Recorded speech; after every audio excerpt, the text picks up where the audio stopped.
Now here's an example that's not too straightforward. Now maybe you can identify what part of the problem is going to be. If we say find the area of the region in the first quadrant bounded above by y equals square root of x, that's this green graph here, and below by y equals x minus 2, that's a line with slope 1 and goes through this point negative 2 on the y-axis, that's the blue graph here. It says first quadrant, of course, you know that means x and y are both positive. I don't know if you see a problem with this one, but hopefully you do see that there is a problem.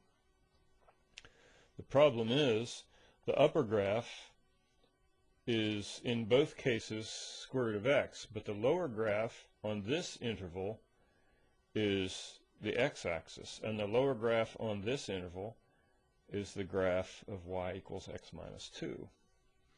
And so what we really have to think of in this one is we got to divide this area or region up into two different areas. First of all, from 0 to 2, we need to calculate the integral of square root of x.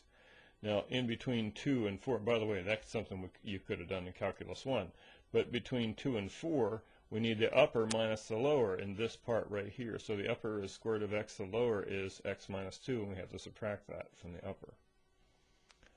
And so if we were to go ahead, by the way, that's the best I could do, get MathCAD to draw that. It wouldn't do the, MathCAD doesn't shade a region or anything like that. So, and of course, then if I want to integrate square root of x, I'd be better off to use fractional power x to the 1/2. So integrating this part, raise the power by 1 would be x to the 3/2. Divide by 3/2 is like multiplying by 2/3. So hopefully you can see where this came from. When I put in 0, I get 0 out of this. So it's 2 to the 3/2. That's square root of 2 to the 3/2. That's 2 times the square root of 2 times this 2 makes me have 4 times the square root of 2 over 3.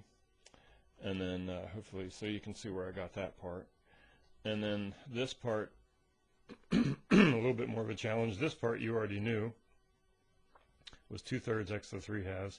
This is integrating that, we get negative x squared over 2, and integrating this, we get 2x. So when we put in 4, this time we get the square root of 4 cubed. Square root of 4 is 2. 2 cubed is 8. 2 times 8 is 16, so 16/3. Okay, put in 4 here, we get 4 squared over 2, and that's 16 over 2, and that's subtracting 8.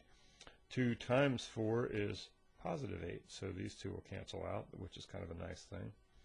And remember my little hint about not trying to simplify these things until the very end. Now when you put 2 in here, that's going to be the same as this one was when we put 2 in. And notice now that this part and this part will subtract away. So we won't have any complicated mess there at all. Put in 2 to this part, we just get 2 squared over 2, which is 4 over 2, which is negative 2. And then put in 2 here, we get a 4. And so we can put all this together. Of course, you can see that this first part and this part cancel out. We've got these two 8s cancel each other out. We've got 16/3 and then minus 2. Well, 2 is 6/3. 16/3 minus 6/3 is 10/3, and that's our solution. I could check this with MathCAD if you'd like to see it. I'll copy that. I'll say there it is, 10/3, and so it's nice to verify our answers like that. You can verify this one with your TI-83, the same as we verified the last one.